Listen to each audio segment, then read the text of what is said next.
Hello friends, and welcome to another 180 Markets Weekly Wrap. And today friends, we are going to talk about a change in the capital markets cycle. And it's important to recognize. But before we get to that, you know the drill. Like, subscribe to our channel, sign up to 180markets.com.au. It's completely free, and I promise you, you are going to find content there that you will find nowhere else on the internet, especially in related to capital raises. Now, as I mentioned, there's a change in the capital market cycle. And what do I mean? Well, there is a large pickup in M&A activity. And this is both at the public level and at the private asset level. And this is very typically what happens when capital markets have been closed for circa 18 months or so, up until a couple months ago. But what happens is that share prices drop both in the public markets and private markets. And then you see what we're seeing now, which are strategic opportunities. And we are seeing it everywhere from mega cap M&A, where ConocoPhillips is buying Marathon Oil for $22 billion, all the way down to the tiny project level up in the Pilbara or somewhere like that for a couple $100,000. And the point is that activity is happening, and that the bigger, stronger companies are looking for those opportunities. Now, the other area where we're noticing it, and this is where 180 Markets truly has a unique insight, is in the pre-IPO or the later stage unlisted funding rounds. We are noticing them being far more strongly supported, a far higher quality level of businesses in those pipelines, and that is especially important as we get towards the back half of the year, which inevitably will listen up for some type of IPO activity, kind of Q3, Q4 of this year, and we are expecting that at this point from what we are seeing right here, right now. And then also the final point, and this is important to note, is that professional investors are becoming much more wary of shorting stocks. And why is that? Well, because as I said, as higher quality businesses, share prices come down for apparently no real good reason, well, they become M&A targets. And there's nothing more dangerous or more annoying to a professional investor than to be short a company and then wake up and watch their stock price rally 50% in a matter of a day. So this is something to notice, something to watch, and also as individual investors, we know that if we believe we have high quality businesses where their share prices are coming down, it could be an opportunity to increase your position. Now, to talk about what went on the markets this week, I'll turn it over to Sean. Thanks, Greg. It is getting a bit frustrating in small cap world. The movers are shortly lived. We've had quite a few runners this week, but the next day, everything turns. On the placement side, there were a lot of placements. I think the last 2 or 3 days, there's been about 15 trading holds. Let's take a look at the action. Let's start on the 180 Markets platform. We are live with BCT. Wow, I didn't realize how much that stock has fallen. BCT is raising money at 0.44 of a cent today. Now let's take a look at the chart of BCT. And clearly this one has been a really disappointing performer. 0.44 was nowhere to be thought of a while ago, but unfortunately that's where they are, and they need the capital, and they got to go down to that level. So good luck, BCT. Hopefully things improve. Savily SVY, they were raising money at 3.7 cents a share. Let's take a look here.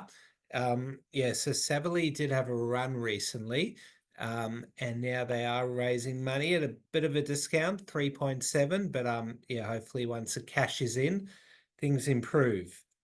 LML, Lincoln Minerals, one we went behind the wall with, raising money at 0.7. Now that was a top-up placement, so they did raise money through a rights issue recently, and doesn't look too good today. It's already gone 0.7 cents off us, so needs some buying in there.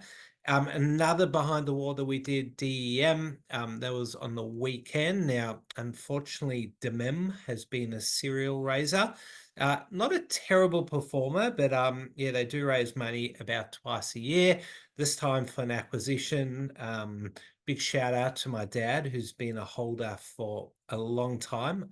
I think he bought in the 20s, unfortunately, and I think he did top up in this placement to average down. So good luck, Lenny. POL, another one we helped with early and got a great allocation there for investors. That was done at 28 cents a share. This is a pretty cool silver and zinc company. The shares were trading at 40 when they went into a hold for a raise, and obviously really popular. A lot of it due to the discount, but with silver prices at such highs, a lot of people are really liking the stock. What else have we got? We got SMS. Now, yeah, I've been a holder of this one. No, I paid 4 cents. I'm not down a huge amount, but I've been a holder for a while. This one is, I'm not going to say it, but it's just a disappointing company. Not impressed. Raise after raise. It's a bit of a groupie thing in there. They don't let outsiders in, the directors. I think I'll just stop there, but I think I might be selling my stock pretty soon. Movers. Now, let's start with ADN. Now, this one had a crazy move during the week. Let's look at the chart. Unfortunately, it has come all the way back down, but ADN moved up from 1.8 to 2.3 on Tuesday after there was a research report giving them a valuation of 22 cents a share. Yeah, that's obviously if everything goes well, and obviously ADN trading at 1.9 has come back down. So yeah, good luck to Andromeda. CCO, they had a massive run on Wednesday. So recently they announced a rights issue at 0.4% share, which we were really disappointed with because we helped raise money at 0.5 recently. The shares were trading higher. Somehow it's holding on to this price. They did have a pretty good announcement that their sales, we can see over here, are hitting $16,000 a day. So looking like it may not go down to that rights issue price, but you never know. FTL had a massive run yesterday, down today, but look at that chart. They raised money at 4 cents a share, was only $900,000, but there was an acquisition with that. So we can see here they acquired the York Harbour Copper Project. FTL is not one I've followed closely, but yeah, when you go up like that, is you definitely got to take a look into it. Finally, OSX. Now this one moves like a yo-yo.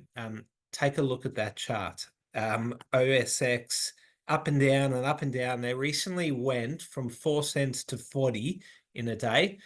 They've had a rights issue at like 3 cents, but have bounced back this week on that announcement. And yeah, let's see where they go from here.